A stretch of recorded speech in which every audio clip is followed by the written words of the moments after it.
देवराहा बाबा ने अपनी उम्र, तप और सिद्धियों के बारे में कभी कोई दावा नहीं किया।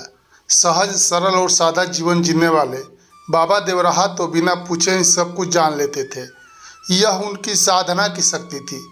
ऋषि मुनियों के देश भारत में ऐसे कई संत हुए हैं जिन्हें दिव्य संत कहा जाता है। ऐसे ही एक दिव्य संत थे देवराहा बाबा। सहज, सरल और शांत प्रवृत्ति के बाबा को बहुत ज्ञान था। उनसे मिलने आने वालों में देश दुनिया के बड़े बड़े लोगों के नाम शामिल है।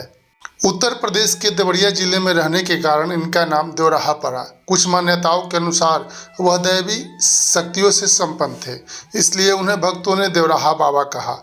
आयु, योग, ध्यान, आशीर्वाद और वरदान देने की क्षमता के कारण लोग उन्हें सिद्ध संत कहते थे। उनके अनुयायियों का मानना है कि वह 250 से 500 वर्ष तक जीवित रहे। 19 जून 1990 के दिन अपना शरीर छोड़ने वाले देवराहा बाबा की चमत्कारी शक्ति को लेकर तरह तरह की बातें कही सुनी जाती है। कहा जाता है कि बाबा जल पर भी चलते थे। उन्हें प्लवनी सिद्धि प्राप्त थी। किसी भी गंतव्य पर पहुंचने के लिए उन्होंने कभी सवारी नहीं की। बाबा हर साल माघ मेले के समय प्रयाग जाते थे। यमुना किनारे वृंदावन में वह आधा घंटे तक पानी में बिना सांस लिए रह लेते थे। देवराहा बाबा ने अपनी उम्र, तप और सिद्धियों के बारे में कभी कोई दावा नहीं किया, लेकिन उनके इर्द गिर्द हर तरह के लोगों की ऐसी भी भीड़ रही जो उनमें चमत्कार तलाशती थी। देश में आपातकाल के बाद चुनाव हुए तो इंदिरा गांधी हार गई। कहते हैं कि वह भी देवराहा बाबा से आशीर्वाद लेने गई। बाबा ने उन्हें हाथ उठाकर पंजे से आशीर्वाद दिया। वहां से लौटने के बाद इंदिरा गांधी ने कांग्रेस का चुनाव चिन्ह हाथ का पंजा ही तय किया।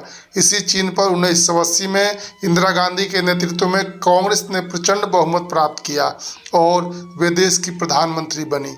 बाबा मचान पर बैठे बैठे ही श्रद्धालुओं को धन्य करते थे। कई लोगों का दावा था कि भक्तों की बात उनके होठों तक आने से पहले ही बाबा उनके मन की बात जान लेते थे।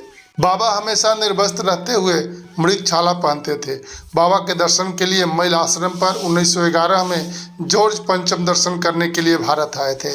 देश के महान विभूति डॉक्टर राजेंद्र प्रसाद, मदन मोहन मालवीय, इंदिरा गांधी, अटल बिहारी वाजपेयी, मुलायम सिंह यादव, वीर बहादुर सिंह, बिंदेश्वरी दुबे, जगन्नाथ मिश्र आदि नेताओं सहित प्रशासनिक अधिकारी बाबा का आशीर्वाद लेते थे।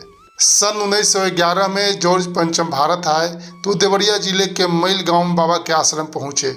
उन्होंने बाबा के साथ क्या बात की, यह उनके शिष्यों ने कभी भी जग जाहिर नहीं की। 4 खंभों पर टिका मचान ही उनका महल था, जहां नीचे से ही लोग उनके दर्शन करते थे। मैल गांव में ही वह साल में 8 महीना बिताते थे।